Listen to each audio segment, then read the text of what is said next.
To be born a princess is a dream, but for Athanasia de Alger Obelia, it was the beginning of a nightmare whispered in the gilded halls of the Obelian Empire. Her name, a cruel joke meaning immortality, was a constant reminder of the mother who had died to give her life. Her father, the cold and beautiful Emperor Claude, was a distant son, his warmth never quite reaching her. She was the forgotten princess, a ghost haunting her own home, learning to wear a smile as a shield, silence as her closest friend. Her pain was a quiet, private thing, a jewel she kept hidden away to show it would have been a weakness she could not afford in a court that fed on sorrows.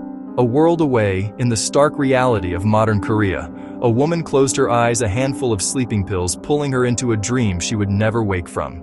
It was not a violent end, but a quiet surrender to a weariness that had settled deep in her bones. She drifted into a world of impossible splendor, gleaming palaces, silk gowns, only to awaken to a startling truth.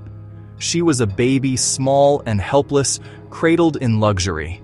But this was no random new life. She recognized the name they cooed at her, Athanasia. It was the name of the tragic princess from a web novel she had read, a girl doomed to die at the hands of her own father. The fear was a cold, sharp thing, but a flicker of defiance sparked within her. The story was a grim map laid out before her, each step leading to a bloody end. The original Athanasia, lonely, desperate for her father's love, would be framed for a terrible crime she did not commit. At the tender age of 18, she would be executed, her pleas for mercy falling on the deaf ears of the man who gave her life. The woman now inhabiting this small, fragile body felt a primal terror at that fate. She would not walk that path. She would not beg for affection that would only turn to poison. A new plan began to form. For 5 years, her strategy of invisibility was a resounding success. She lived within the crumbling walls of the Ruby Palace, a forgotten corner of the sprawling imperial grounds, surrounded by neglectful maids who were all too happy to ignore her. Athanasia learned to read by herself, her small hands tracing the letters in dusty old books. She taught herself the customs of the empire, her mind a sponge absorbing every detail that might one day save her. She was a ghost. She was a whisper. She was a secret kept even from herself. Each day she avoided the main palace was a victory, her hidden stash of jewels growing with every passing month. One evening, driven by a child's simple curiosity to see the main palace just once, she wandered too far. She found herself in a garden bathed in moonlight, and there, sitting by a tranquil lake, was him, the emperor, Claude de Alger Obelia. He was more beautiful and more terrifying than any story had described. His golden hair seemed to drink the moonlight. His jeweled blue eyes, the same as hers, held a chilling emptiness. When those eyes landed on her, the world seemed to stop. The encounter was a cataclysm that shattered her carefully constructed world. He did not recognize her, this strange, small child who had stumbled into his private sanctuary.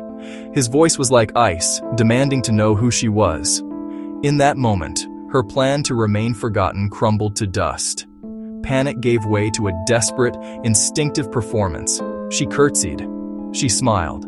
She offered a name that was not her own. A clumsy lie that he saw through instantly. Yet, something unexpected happened. He did not order her away. He did not call the guards. Instead, a flicker of something unreadable, curiosity perhaps, or a sliver of amusement, danced in his cold eyes. He was intrigued. From that day forward, her life of quiet solitude was over. Claude began to summon her, bringing her from the shadows of the Ruby Palace into the blinding light of his court at the Garnet Palace. Her plan to hide was an abject failure. A new strategy was needed, one far more dangerous and uncertain. If she could not escape his notice, then she would have to do the one thing she had sworn to avoid. She would have to charm him. She would have to try and win the heart of the man who was destined to kill her, turning her greatest threat into her only possible salvation. As Athanasia began her delicate dance to win her father's affection, she quickly learned that the palace was not an empty stage. Other players were moving in the shadows. The first and most heartbreaking of these was Jeanette Margarita, raised by the ambitious Duke Alpheus and told she was Claude's other daughter, Jeanette was a girl overflowing with a desperate need for a family's love. She was sweet and gentle, her heart pure, but her very existence was a threat. This created a quiet, painful rivalry, one that Jeanette herself seemed unaware of. They saw Jeanette as the true princess, the one with the warm, approachable magic, unlike the cold, imperial power that flowed through Athanasia. Their whispers were poison, their smiles were masks, and their polite gestures were daggers in disguise. They plotted in secret, using Jeanette as their figurehead, and Athanasia's every small misstep as ammunition to discredit her in the emperor's eyes. The most terrifying obstacle, however, was a darkness that clung to Claude himself. A deep-seated trauma connected to the loss of Athanasia's mother, the dancer Diana. This past was a locked room in Claude's heart, filled with black magic, forgotten memories, and a rage that could be unleashed at any moment. Capable of twisting his emotions, erasing his memories, and turning his budding affection for Athanasia back into the cold indifference she first encountered. Athanasia committed to her new plan with a quiet, fierce determination. She would greet Claude with a bright smile, bring him tea, and engage him about the book she was reading. These were small, calculated acts, each one a pebble dropped into the frozen lake of his heart. She watched for the tiniest ripples. He started calling for her more often, and even, on rare occasions, offered her a sliver of a smile. A fleeting expression so precious, it felt like a greater treasure than all the jewels she had hidden away. Each small sign of his thawing heart was a victory that brought both elation and terror. This growing bond was a double-edged sword. A father who cared would be far less likely to order her execution. Her calculated smiles started to become genuine. She was falling into her own trap, beginning to love the man she was supposed to fear. Yet this very happiness was what made her so vulnerable. She had tea with him in sunlit gardens, danced with him at opulent balls, and slowly, painstakingly, taught his heart how to love again. But victory in the Obelian Empire is never final. The nobles grew more desperate in their plotting. The dark magic clinging to Claude remained a dormant volcano, a threat that could wipe away all his memories of her, resetting the game to its terrifying beginning. In the end, Athanasia's story is not a destiny avoided, but a fate being actively rewritten, word by painful word.